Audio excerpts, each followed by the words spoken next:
Мари Рајне Акл е на контрола само 2 недели по пластичната операција на носот. За да ја отстрани, како што вели самата, неатрактивната грбка на носот, Акл се решила на операција кај доктор Елиас Чамас, пластичен хирург во меѓународниот медицински центар Хазмија. Не жалам, не изгледаше убаво. Сега е се во ред, ми се допаѓа. Ако се омажам, имам ќерка со сличен проблем и неизек ја охрабрам да направи операција на носот.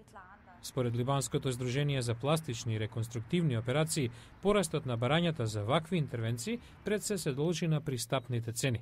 Чамас раководи со клиника каде се вработени 23 хирурзи.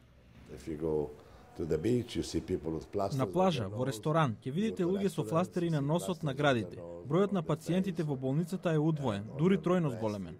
Чамас самиот дневно прави по неколку операции, од зголемување на гради, корекција на носот, па се до отстранување на масноти од телото. Додава дека странските клиенти воедно ги привлекуваат туристичките атракции и либералниот начин на живот во Либан.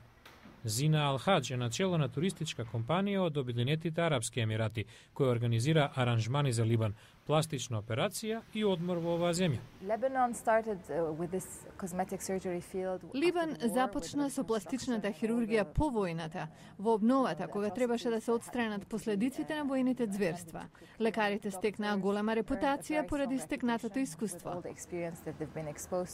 Тоа искуство, вели доктор Чамас, заедно со релативно поволните цени, $2.600 за операција на нос наспроти $6 до $7.000 за истата интервенција во Европа, прават Либан да стане рај за луѓето заинтересирани за ваков вид на зафати.